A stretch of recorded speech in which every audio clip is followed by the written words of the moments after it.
So you'll all have to agree to that. And let's see here. So we've got 2 topics today.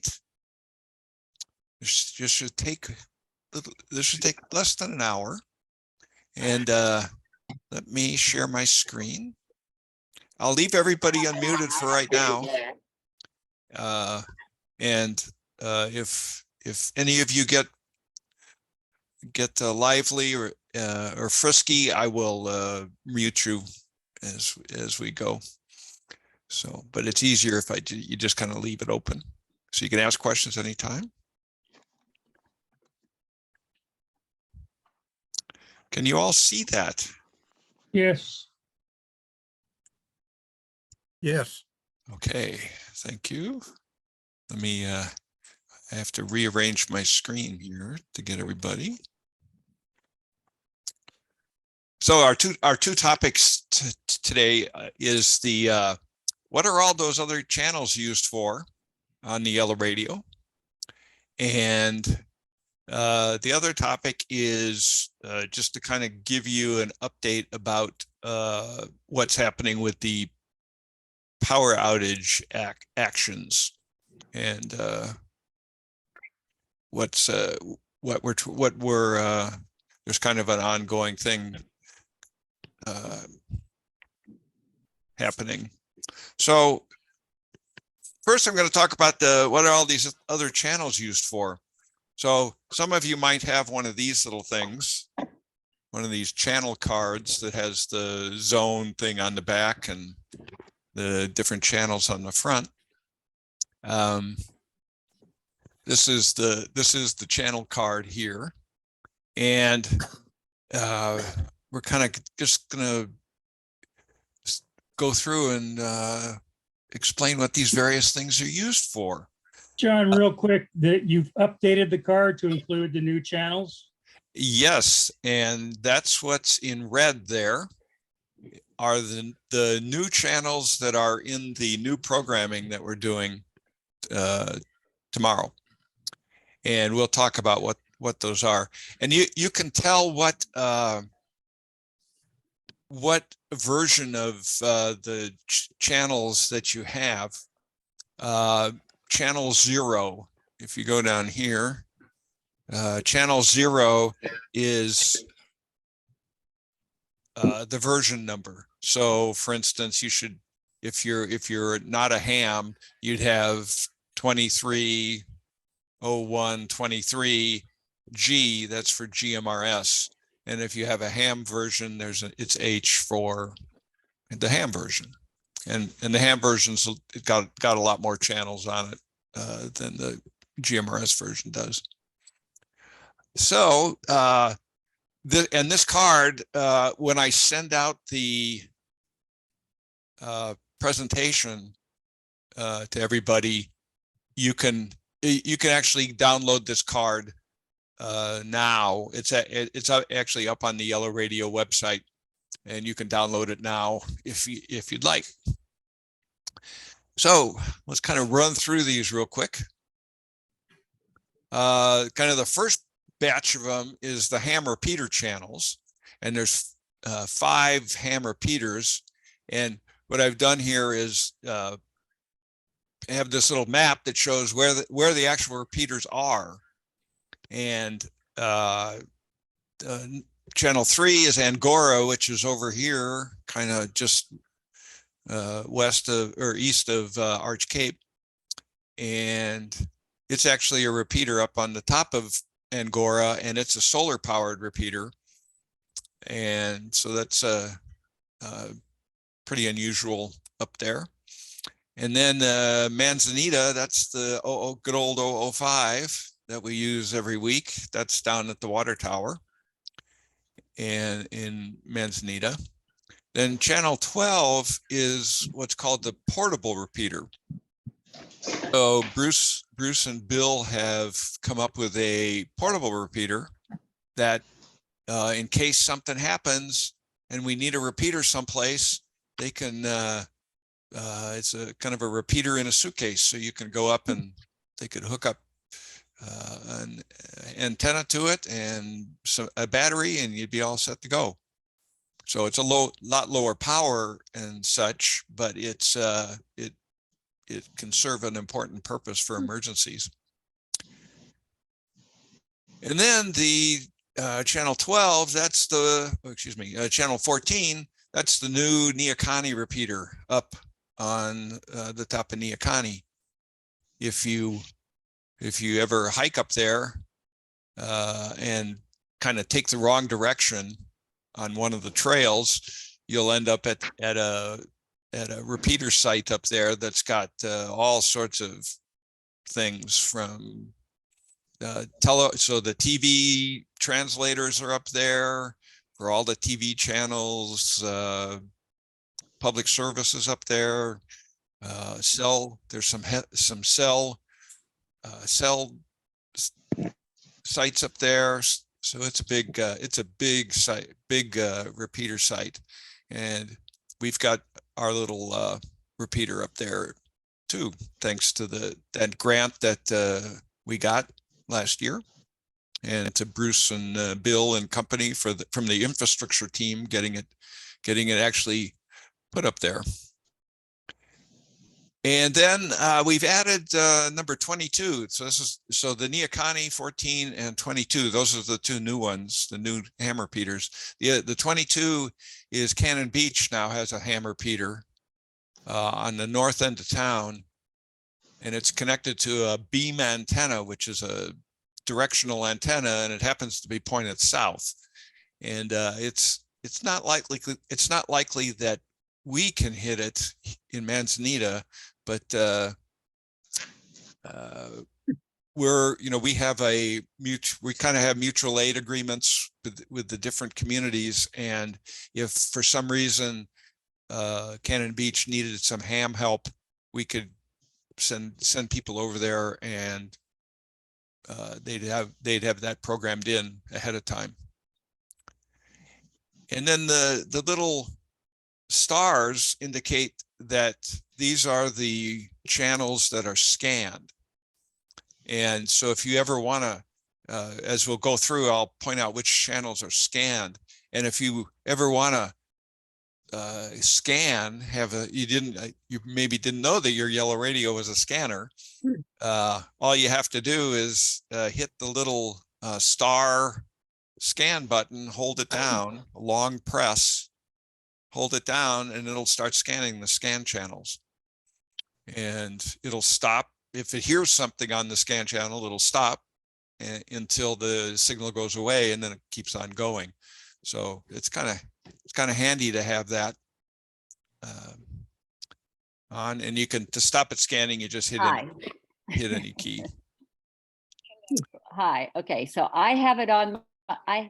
No. Well, you know what, Marilyn? That's not how I usually. Okay. We turned off Gail. So that's the ham repeaters. The kind of next group that's listed there is the NOAA weather channels. They are, there's two weather stations that we can listen to here. The Neocani, which is up right next to the repeater. That one we can hear real well. And we also have Cape Mears. So if we're down in South County or Central County, you can usually hear Cape Mears a lot better. So we have those two. And then there's this kind of a whole group of public service channels. And all of these channels are part of the scanning. So because they're kind of interesting to listen to. So the first one is the Tillamook County Sheriff's Office. So there are a lot of these public service channels are on repeaters kind of all around the county, up in various sites. Could be Neocani, could be Ebo, could be Cape Mears. They're kind of spread all around. The county has many repeater sites, and these are usually the ones that we can hear. So there's the Tillamook County Sheriff. The next one is Fire. So Nehalem Bay Fire and Rescue is on that one. And then we'll skip down to 73. That is the search and rescue channel repeater. If there's a search going on, you can occasionally hear them on there. And then 74 is the Oregon State Police. So we've got both, Tillamook County Sheriff and Oregon State Police on there. And around here, Manzanita provides some of the police coverage, and they overlap on here with the Tillamook County Sheriff. So they all share that channel. And then there's all these TAC channels in the middle, and these are tactical channels. And so typically, if you listen enough, you'll hear, particularly like the fire guy, you'll hear fire get a dispatch, and the dispatcher will say, use channel or TAC 1 or use TAC 4. And that means once they get on site of wherever the incident is, they'll switch over to a TAC channel and use that, because it's a little more local, and they don't take up the big repeater network. They just use a local channel. So it's a little kind of like what we do with Yellow Radio and stuff, where we've got our repeaters, and you don't want to burden the repeaters with local things, and so we have the zone channels. So it's the same kind of structure.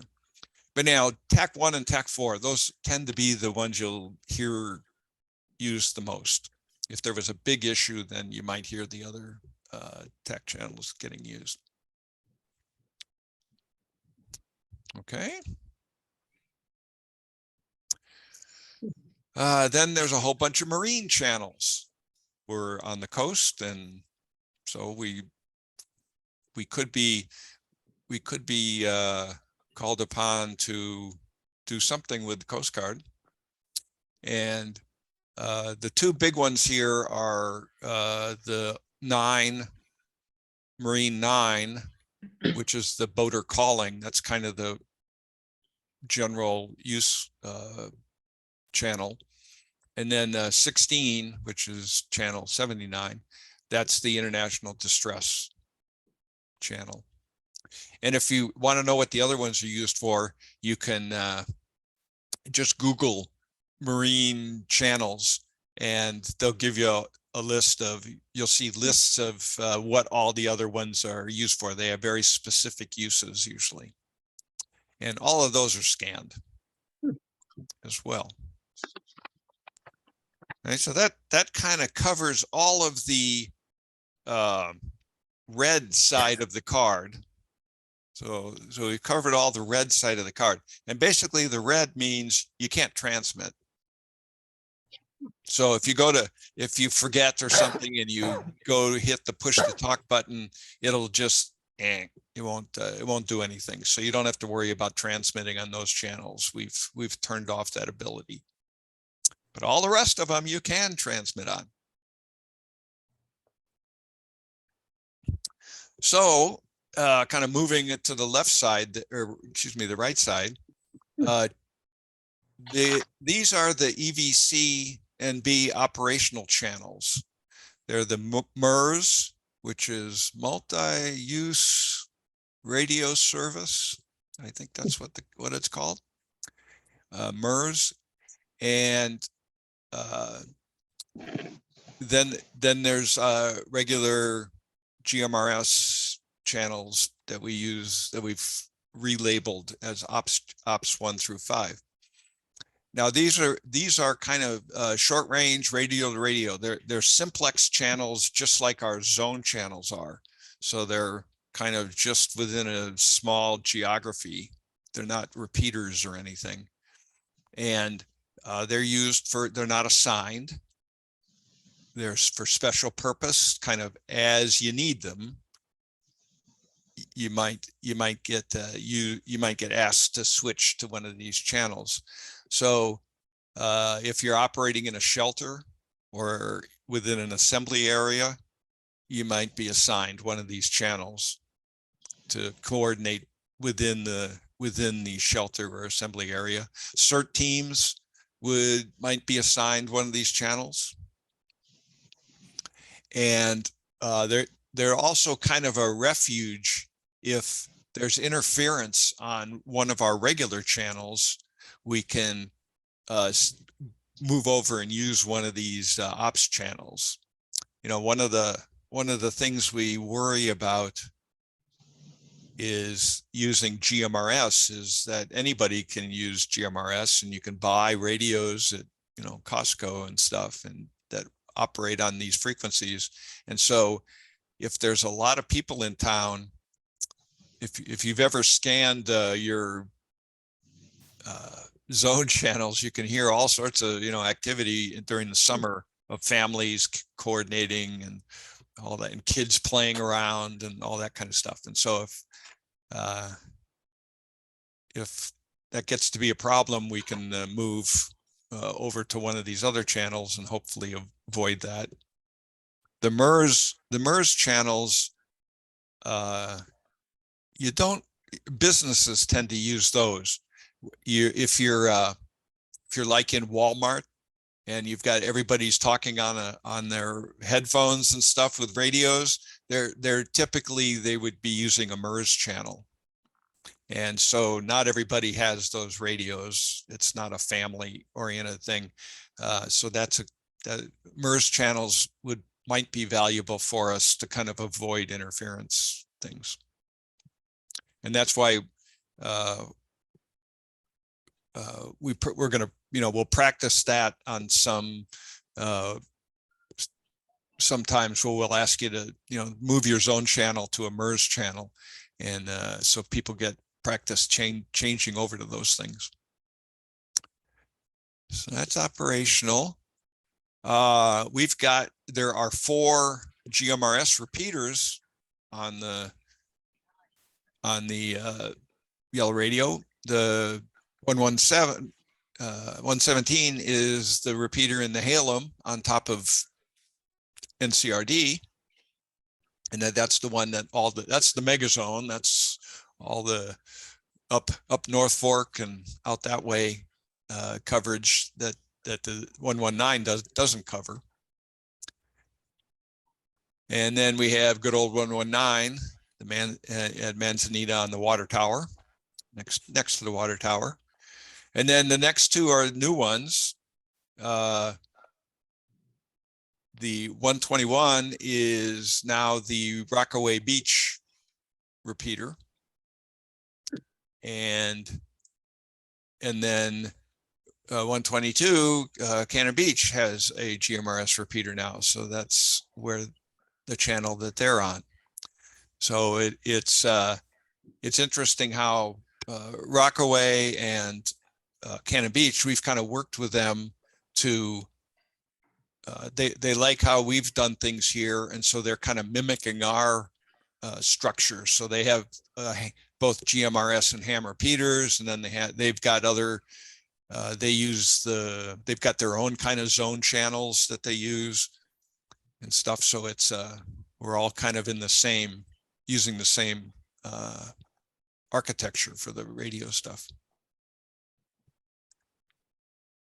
And then there's our good old zone channels. And you'll notice that this one, what used to be zone 100, has now been reassigned to Rockaway. That's Rockaway Beach CERT. So they've decided they want to use that channel as their CERT channel. So that's since we're not using that one any longer, we renamed it for them. Let's see.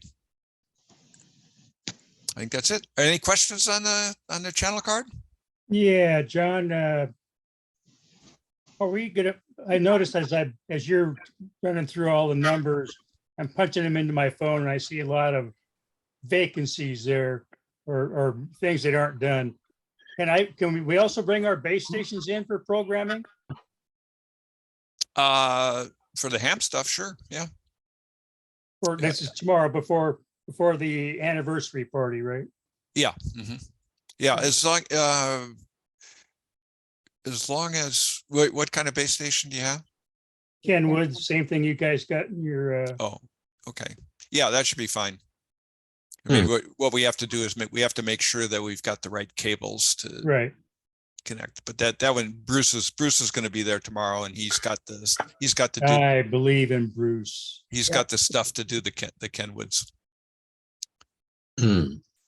So, John, when were these updates made? Because I had, I think, several of the hams, we had ours updated to the new Neocani repeater not long ago with Bruce. So these are since the last 3 months. Yes, these are as of last week, basically. Wow. Yeah. Okay. Okay, so the things that you'd be missing from the previous one is just the Neocani repeater would be on there. You'd be missing the Cannon Beach and Rockaway. the Rockaway labels. Yeah. So the Okay. Rockaway ones have only, the channels are still there, but they've just been renamed. They haven't changed any. So that's the only difference. And where is this going to be, John? It's going to be at the police station in Manzanita, right across there from Manzanita News and Expresso. Right there where the parking lot is, right? Yeah, where the Right. parking lot is, the bus stop, parking lot, restrooms, basketball court. And what time do they open? We'll be there at 9:30 to 11 All right. 11:30, right? till 11:30. Yes. Yeah. Yeah. So stop by any time. It takes, if you know, once you get to the head of the line to get your radio reprogrammed, it takes like 2 minutes. So it doesn't take very long at all. John, this is Kim. And Paul, you're going to be there tomorrow, right? So I don't need to be down there earlier to open up. No, I'll be there. Okay, great. Thanks. I was also, is Joe still on? Yeah. We might think about, because it's supposed to rain tomorrow and I don't know how many people are going to show up all at one time. So we might think about putting one of the canopies up so people are not standing in the rain.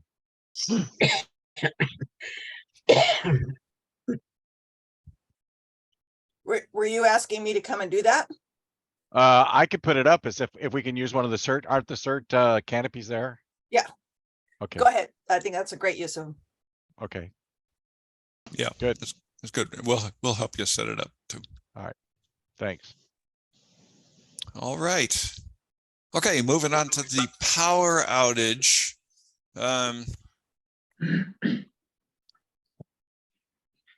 I've been to so many meetings about this. I always forget who's, how familiar people are with what happened. So bear with me if you've seen this stuff before. So, we had this power outage. That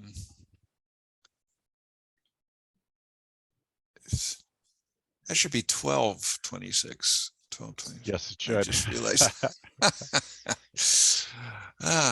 Okay. So pardon that typo on my part. So it started at 12/26. At 1:15 p.m. was the first report, and then if you kind of just look at what all transpired, cell coverage was really variable. Sometimes you couldn't get through, sometimes you could. When the internet went down, everybody started using their cell phones as hotspots, and of course that made it worse and made the cell coverage problem worse. And so the cell coverage was very variable. It seemed to be up and down. One of the cell sites, I don't know which one, actually went offline. So I mean, it was completely down, which there's overlap, but everybody that was on that cell site tried to get on other, their phones all tried to get on the other cell sites, and things got pretty overloaded, and so it got very slow. Thankfully, public service radio was operational, so all the police and fire, all that stuff was still going. So that was good. They're mostly not dependent on internet and things like that.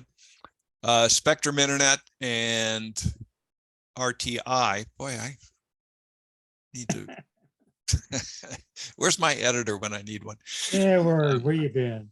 RTI, the landline and DSLs went down eventually. So that made a mess. And KQMI went silent. It actually didn't go down. It was still transmitting, but because it lost its internet feed, that's how it gets its music. So it wasn't transmitting anything. And it's supposed to have a music on a chip USB drive in there, that if the internet does go down, it switches over to that. And so you at least hear something playing, but that didn't work. So a lot of people thought KQMI went down. KTIL down in Tillamook also went, it went down. It went off the air. It doesn't have any backup like KQMI does. So KQMI is up at the water tower in Manzanita, and there's a generator there. So that's why all that stuff was still running at that point. The Tillamook County Emergency Manager called Velda. He had gotten calls from down in Tillamook County, down in Central County and South County, about people who were on oxygen and stuff and didn't have any battery backup on their supplies. And so they were requesting a shelter be opened. Well, there aren't any shelters down there. And so Randy called Velda and asked her to set up the Manzanita shelter. And all that happened on the 27th at roughly 3:30. And that shelter team ended up getting the shelter activated in 40 minutes, which is pretty amazing. And there were 16 volunteers that were helping on that effort. So it was a great response. All the hard work that Veldo's put into getting to documenting how to turn up a shelter quickly really paid off. The thing that didn't work is that the activation app and team, it was basically unavailable. So the Linda Kozlowski, who would be the person to activate in this case, she didn't have the latest app on her phone. And so she wasn't able to activate. And so they ended up activating using a good old fashioned call tree, and they got as many calls through as they could. So that was a kind of a, oh, moment for the activation people. And then it ended up that the shelter closed essentially once power was restored. So it didn't actually, I think there were 3 people that were not volunteers that showed up, and they were friends of the volunteers. So the people from South County actually never got up there. And there was no incident command established in either Tillamook County or Manzanita. So that kind of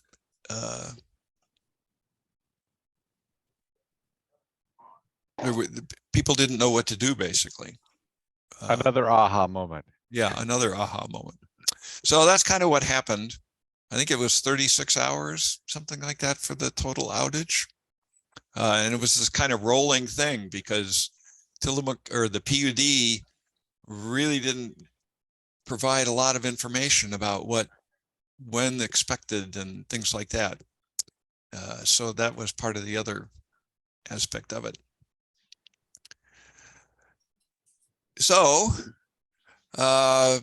getting it a little more local, what did yellow radios and hams do through this whole thing?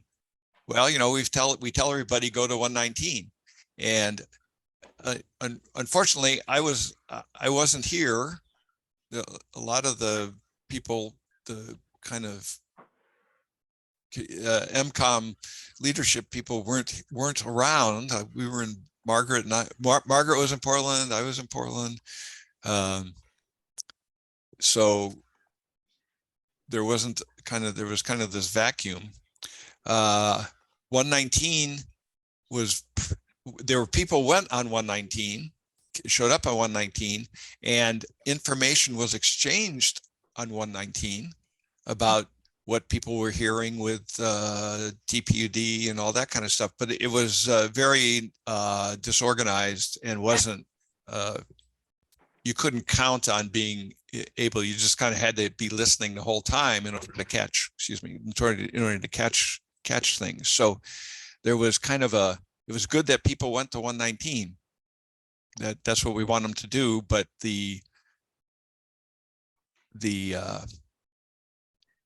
once they got there, it wasn't a good experience. I'm told that there were zone channels. Several of the zone channels had people that were on, so that was good. It really should have been on 119 in this case.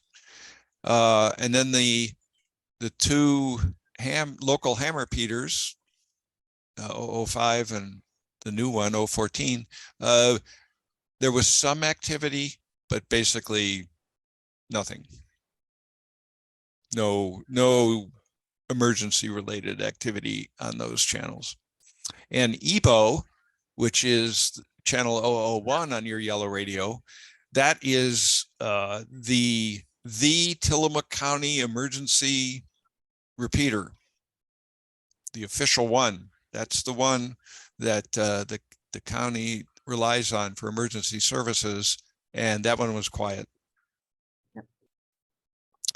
So there was kind of a general not a good response on our part, on the MCOM part, for what happened here. Paul?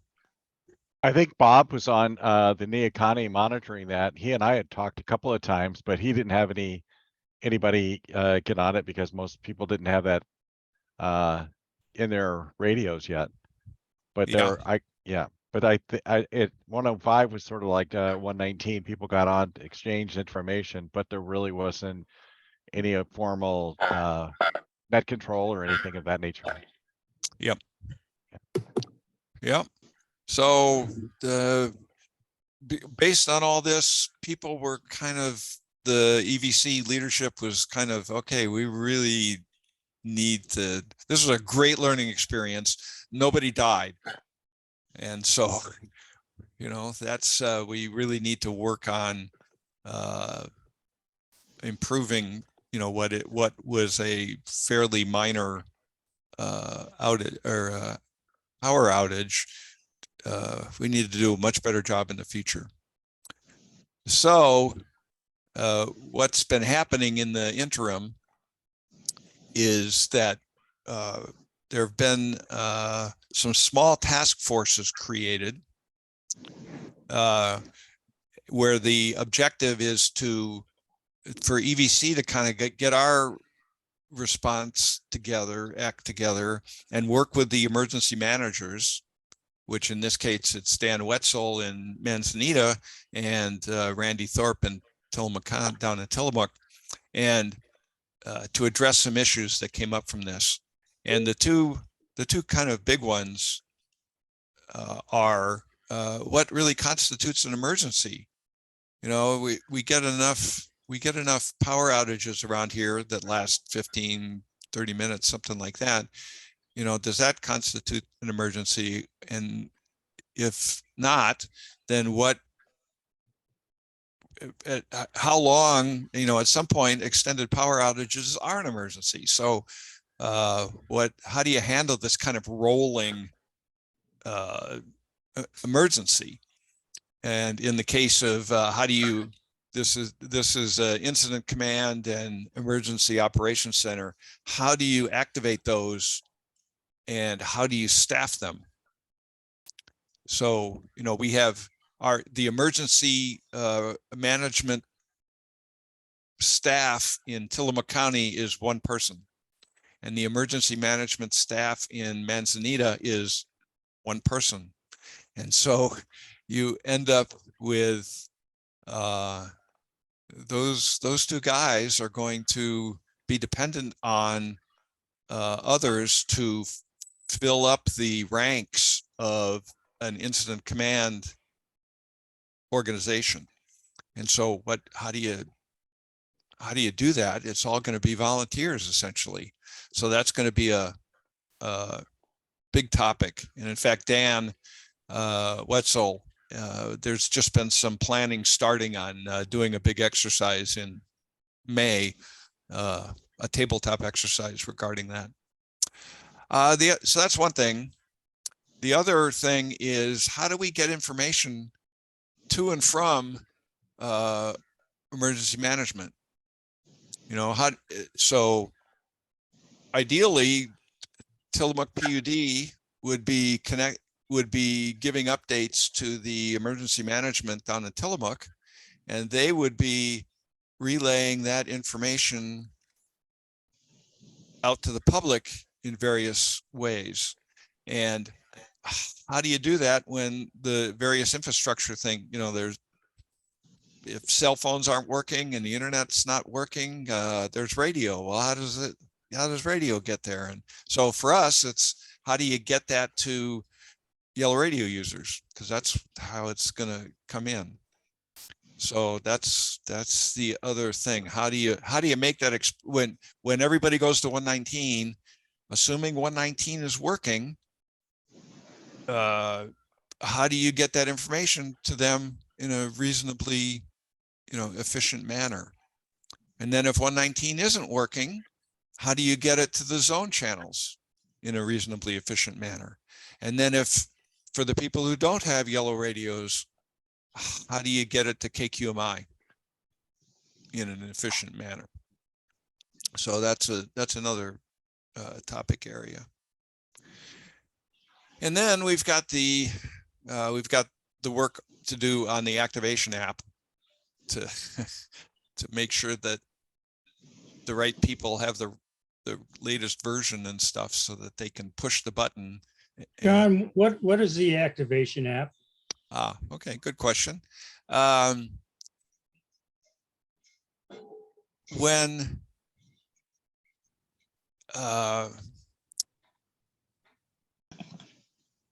you'd like to be able, like for the shelter, you'd like to be able to send a text message, assuming text is working. You'd like to send a text message to all of those volunteers that are qualified to operate a shelter. Velda would like to be able to push a button on her cell phone and send a text to all those people and get them to show up at the shelters. And there's no easy way to do that using regular old texting and group texts. And so what happened is a group of Steve Case and Mark Adamson and Brad Hart got together, and they basically built an iPhone app and an Android app that has all that information in it. So those apps get the information from the database, Little Green Light, and populate that. And then you can hit, so if you have that app, you can say, I want all the shelter people, and I want this is the message that I want that to go out to all the shelter people. And you just hit one button and it does it for you. Is And this, that would is this an app that's publicly available, or is it specific to certs and, It's specific to, it's a private app. okay. Is that the same app that Joe would use for notifying certs? Yep. Yes. Okay, Yeah. So I forget what I'd have to get my phone out and look and see what all the different character, but it's hams, shelters, certs, MRE, MRI, Medical Reserve Corps. yeah, or- MRC, Medical C, Reserve yeah. Corps. And you can do it by zone. So you can filter it by zone. Give me all the hams in zone 4, for instance, and do that. So they had just used the beta before now, but they've upgraded it, and I think that they're doing some things with it after this incident too. But it's almost in its final version, correct? Yeah, it's basically in its production version, but not everybody's been really trained on it, and obviously not everybody had the updated version and that kind of stuff. So it's some more work needs to be done. Oh, KQMI is the other one that gets activated. Joe? So one of the really positive things about this that's different from what we've been able to do before is the function of replying. So people can reply. And so like when we used it for the lost person almost a year ago drill, I could go back and look at who didn't reply, and then I could double check their phone numbers and reach out to them and say, did you get it? You know, I don't care whether you replied or not, but did you get it? Just so we know. And I was able to correct phone numbers and just make the whole thing more streamlined. So Yeah, so it's really super, but you gotta have, I mean, texting has to be running, you know, it's SMS has to be working. So that's a limitation of it. If the cell phones are networks down, then we're stuck. We don't have that available. So that's why that's an important thing. So the other thing here, it was proactive PYN activities. So one of the things that came up was, boy, it really PYN, when the initial thing alert comes out, it'd be nice if PYN could respond and say, oh, okay, this could be an extended outage. Here's advice and stuff you can do to help your own personal and family response to the emergency. So have a little more proactive than, you know, waiting till the end and having to do a debrief and stuff on it, but actually encourage citizens to do activities. So being a little more deliberate about that is one of the things that one of the task forces are looking at.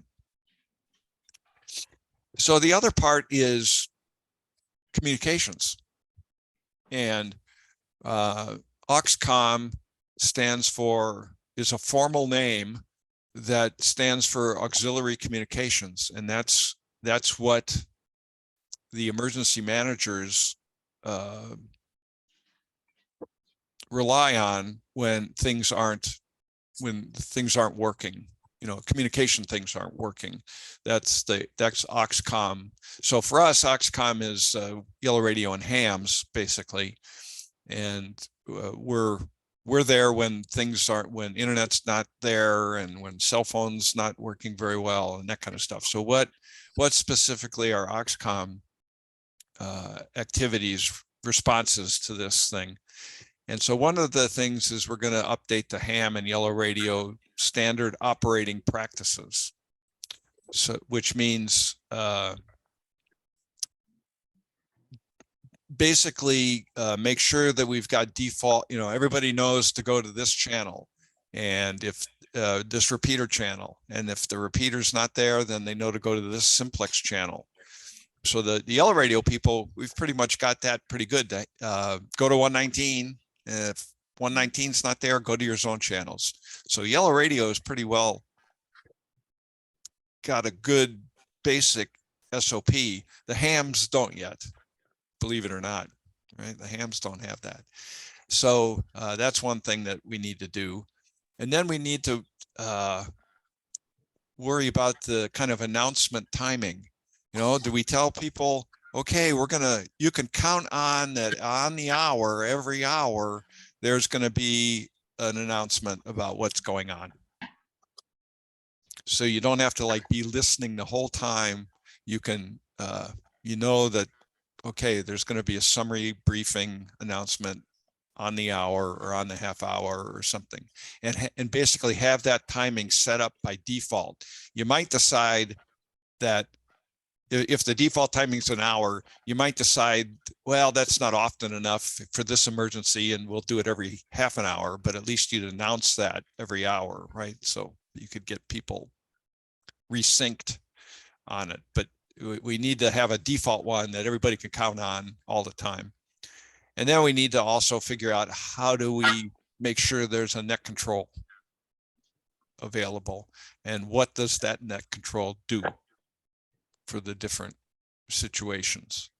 And we've got a lot of people that are pretty darn good net controls, and but are they on 119? Are they on their zone nets? I mean, so it's kind of all spread over, and we really need to work on what's the protocol of getting a net control active on there.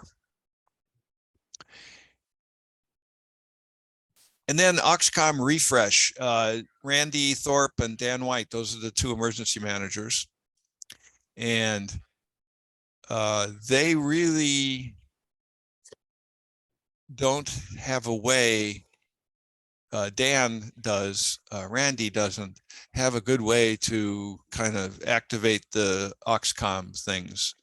There is an Oxcom plan for the county that Gordon signed off on, and it's got contacts and stuff on it, but it's 2 years old now, and they haven't been updated. In fact, all but one of the people down in South County have moved away. So it's there's some updates that needed about that. And both Dan and Randy are new since that was done, because it was done under Gordon McCraw. And so they really aren't up to speed on what Oxcom is and can do. And then there are two emergency operations centers down in Tillamook County, or down in Tillamook. There's one at the sheriff's office, and then there's one at the 911 center. Well, there are currently no hams authorized to go into either of those operation centers. But isn't Randy as ham? Randy is, well, both Randy and Dan are hams. Right. But they're hams in call sign only, right? So they can go they're authorized to go into the operation centers, but they're not going to be the people, they shouldn't be the people operating the radios, right? There should be Oxcom people there available to operate the radios on behalf of Gordon and Randy. So that's a big, we've really got to get that addressed, because right now we have no way of getting a hold of Randy if phones aren't working, basically.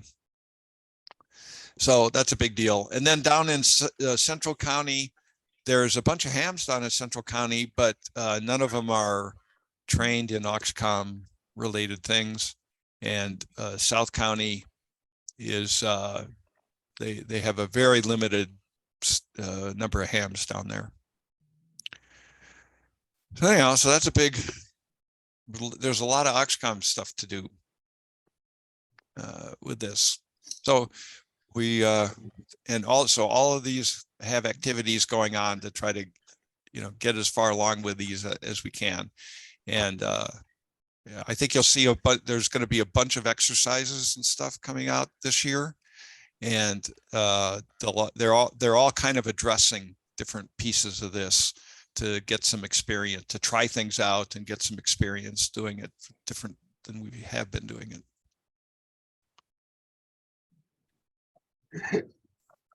So John, this was an excellent presentation.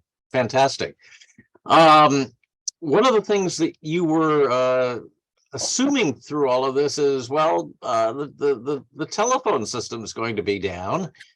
And my problem is that for generations, the telephone system is relied on to be up when other things go down. And we're just kind of shrugging our shoulders and saying, oh, okay, well, I guess that's the way it is. Really? well, yes. So the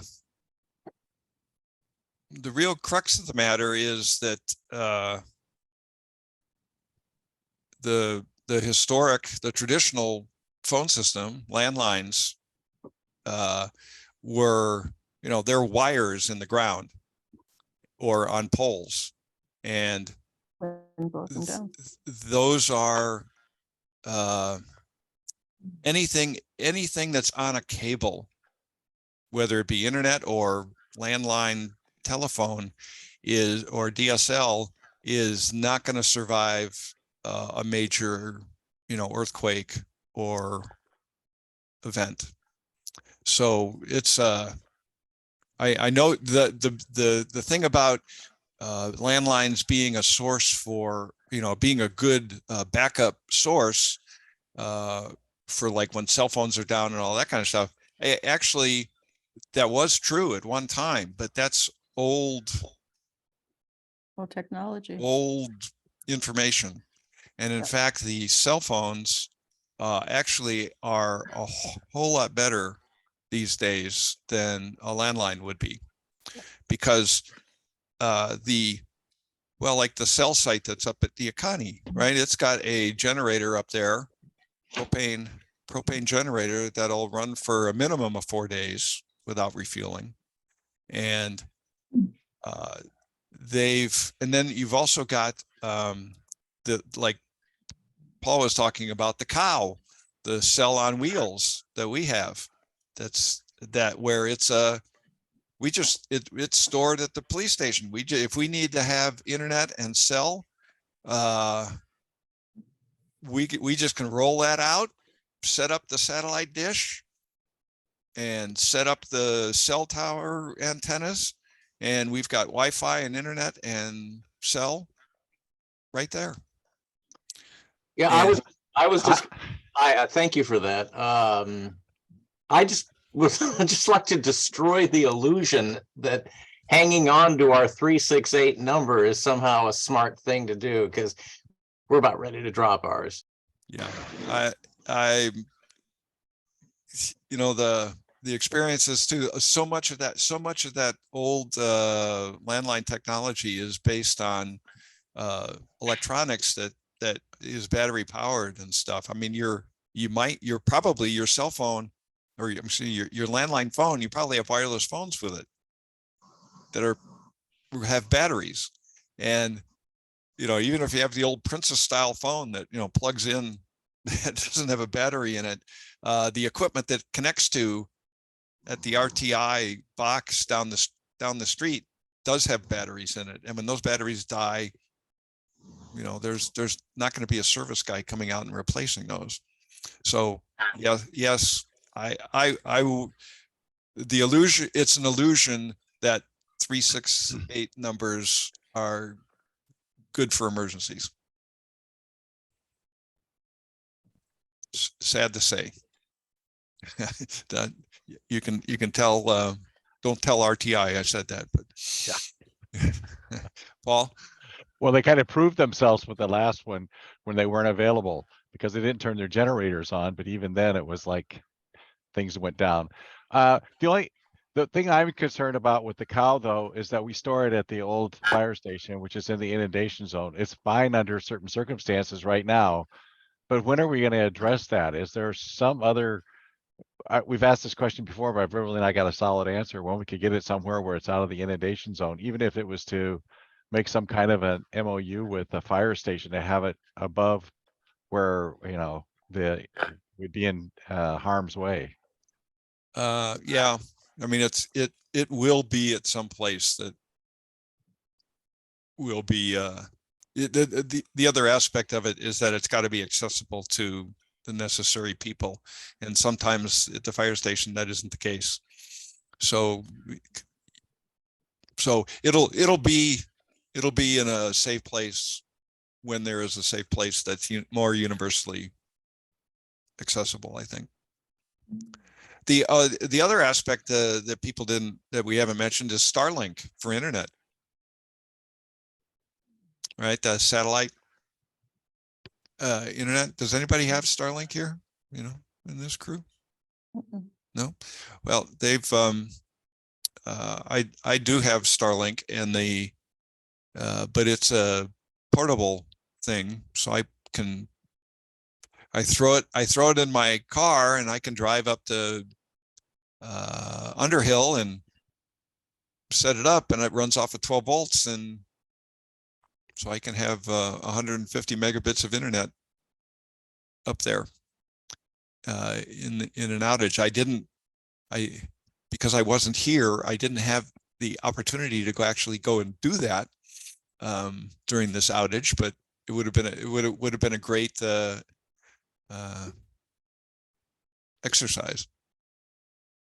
So Starlink is going to be one of those things that if you're in the zone, you might want to find out if there's anybody in your zone that has Starlink, because they would be a valuable resource in a power outage like this. It's still fairly expensive to get started with, though, isn't it? I believe all the equipment and stuff is $500, something like that, the router and all that stuff. And then it is I think the cheapest monthly, it's either $100 or $110, something like that. But it's 150. The service that I have with them is 150 megs, so it's not like the old Dish Network internet. Yeah. Or Hughes internet. This is fast, and it works pretty well. Well, the other thing that we didn't talk about though is people's concerns with the yellow radios in general, but even people with base stations, is having some type of a battery backup and a way to be able to recharge those batteries like a solar system. So, if it's extended, this wasn't very long, but if we go more than several days, then it becomes an issue of having backup batteries for your yellow radio and have them already charged and ready to go in an emergency. So that's another consideration. Yep. And so if you aren't aware, on the Yellow Radio website, there is a useful accessories page that's got, links for all the different battery backup solar and stuff that you can use to keep your Yellow Radio charged. And I highly recommend it. Very interesting. As part of this Yellow Radio reprogramming thing, I've got a bunch of extended batteries, the big batteries on my, kind of sitting, those guys sitting here, and I finally I thought, well, I better check them, and I went through and I found two of them were not functional. So it was like, oh, I really better go check those things every once in a while.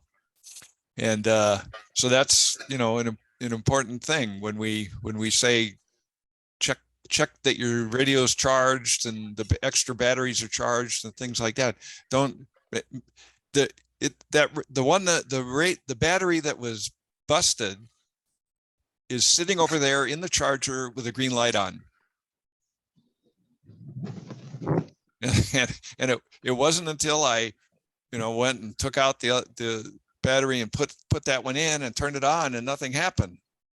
And then I started playing around, like what was is a loose connection or something like that? Nope, it's just dead.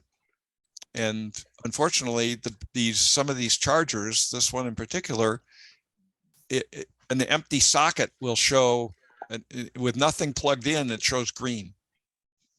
Why they designed it that way, I have no idea, but it shouldn't be that way. A lot of the newer ones, it's a red and green kind of flashing when when it's charged, or not charged, Yeah. So mine's an old one, so it doesn't do that. And the extended batteries unfortunately don't come in the color yellow anymore. They only come in black. So you have a black and yellow radio. That's right. That's right. Okay. Well, thank you, everybody. Thanks, John. I appreciate you showing up. So Yellow Radio programming tomorrow, 9:30, and then there's the 15th anniversary celebration talk down at from 1 to 4, 1 to 4, 1 to 3 at NCRD. In the Performing Arts Center part. Yeah, in the theater area. So that ought to be cool. And we've got an exciting. We've just started working on the Yellow Radio on the 3rd thing for March. It's going to be an exercise, and it's going to be fun. So 4 weeks from today. So thanks, everybody. John. Thank you, John. Thank you Bye, much. John. Thanks. Bye. Bye. Bye, everybody.